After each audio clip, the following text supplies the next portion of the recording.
A ver, pensemos en esto por un momento. ¿Qué debo hacer para ser salvo? Esta es quizá una de las preguntas más profundas que alguien puede hacerse.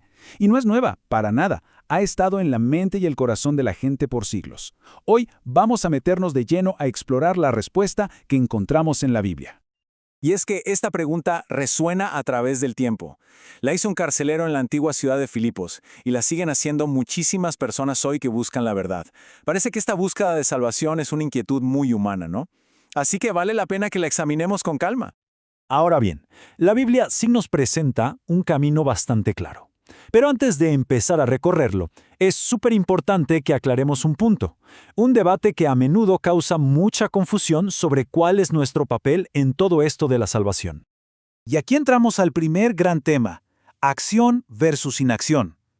La pregunta es, ¿la salvación exige que nosotros hagamos algo?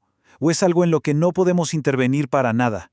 Miren, aquí está el corazón del debate. Por un lado está la perspectiva, muchas veces ligada al calvinismo, que dice que por el pecado original, el ser humano es incapaz de buscar a Dios. O sea, es totalmente pasivo en su salvación.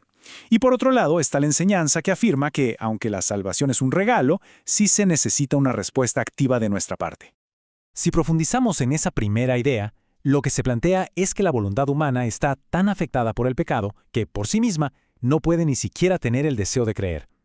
Desde este punto de vista, Dios tiene que implantar ese deseo directamente, sin que la persona pueda hacer absolutamente nada. Pero ¿qué pasa cuando vamos a la Biblia? Nos encontramos con una respuesta muy directa. En el libro de los Hechos, capítulo 16, versículo 31, un carcelero le pregunta al apóstol Pablo qué debe hacer. Y la respuesta no es, no puedes hacer nada. Es un mandato claro, una acción. Cree en el Señor Jesucristo y serás salvo. Y aquí está el punto crucial, ¿no?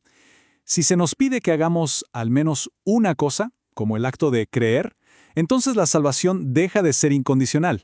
Se convierte en una promesa de Dios que depende de que cumplamos una condición.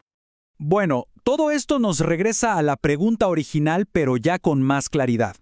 Si entendemos que la salvación necesita una respuesta de nuestra parte, la siguiente pregunta es obvia. ¿En qué consiste esa respuesta? ¿Qué es exactamente lo que la Biblia dice que debemos hacer?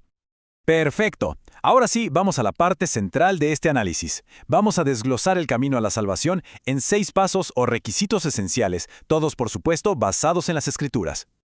Aquí tenemos, digamos, el mapa del camino.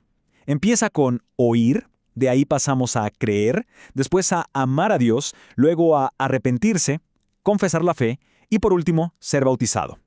Ahora, vamos a ver qué significa cada uno de estos pasos. Todo, absolutamente todo comienza aquí. El primer paso es oír. Antes de que cualquier otra cosa pase, el mensaje de las buenas nuevas, el Evangelio, tiene que ser escuchado. Sin esto, el resto del camino ni siquiera puede empezar. De hecho, el apóstol Pablo en Romanos 10, versículo 17, lo deja clarísimo. Dice, así que la fe es por el oír, y el oír por la palabra de Dios. La conexión es directa. La fe, que es la base de todo, nace al escuchar este mensaje. Claro, pero no es suficiente con que el mensaje entre por nuestros oídos. Tenemos que hacer algo con lo que escuchamos. Y eso nos lleva directamente al segundo paso, creer. La fe es la respuesta activa a esa palabra que hemos oído. Y Hebreos 11, versículo 6, es súper contundente con esto. Sin fe es imposible agradar a Dios. Y ojo, no estamos hablando de una fe ciega, ¿eh? Es una confianza informada. Una que se basa en la evidencia que se nos presenta en las Escrituras. Esta fe, esta confianza, lógicamente nos lleva al tercer paso, el amor. La creencia que estaba en la mente se transforma en una devoción que nace del corazón, un amor por Dios que se vuelve el centro de todo. Y cuando existe ese amor genuino por Dios, es inevitable que empecemos a ver nuestra propia vida de otra manera. Esto nos conduce al cuarto paso, el arrepentimiento. Esto es básicamente un cambio de mentalidad, una decisión consciente de dar la espalda al pecado y caminar hacia Dios. Es un giro de 180 grados. La seriedad de este paso queda muy clara con las palabras del propio Jesús en Lucas capítulo 13, versículo 3. Él dijo, «Si no os arrepentís, todos pereceréis igualmente». Son palabras fuertes, que nos indican que esto no es una opción, sino una necesidad fundamental. El quinto paso es llevar esa fe interna al mundo exterior. Se trata de una confesión con nuestras palabras, una declaración pública de que creemos que Jesús es el Hijo de Dios. Es reconocer abiertamente quién es Él. Y finalmente llegamos al sexto y último paso de este proceso inicial de conversión: ser bautizado en agua. Este acto se presenta como la culminación de todo lo anterior. Pero, ¿qué es exactamente el bautismo según las Escrituras? Bueno, se describe como una inmersión completa en agua. Esto simboliza sepultar nuestra vida pasada y resucitar a una vida nueva. Y su propósito, según Hechos 2, versículo 38, es para el perdón de los pecados. Es un acto para quienes ya han oído, creído y se han arrepentido.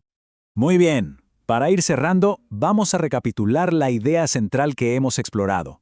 La salvación se nos presenta como un regalo increíble de Dios, sí, pero es un regalo que requiere una respuesta humana, una respuesta específica y consciente. Entonces, para que no se nos olvide, repasemos el camino completo. Oír el Evangelio, creer que Jesús es el Cristo, amar a Dios, arrepentirse de los pecados, confesar la fe y, como culminación, ser bautizado para recibir el perdón de esos pecados. Y todo esto nos deja con una pregunta final para reflexionar. ¿Cómo cambia nuestra perspectiva de la fe cuando la entendemos no como una aceptación pasiva, sino como un camino de obediencia y de respuesta activa? Si esta explicación les ha sido de ayuda para reflexionar, les invitamos a compartirla y a darle me gusta. De verdad nos interesa mucho leer sus pensamientos sobre este camino de fe en los comentarios. Muchísimas gracias por habernos acompañado en este análisis.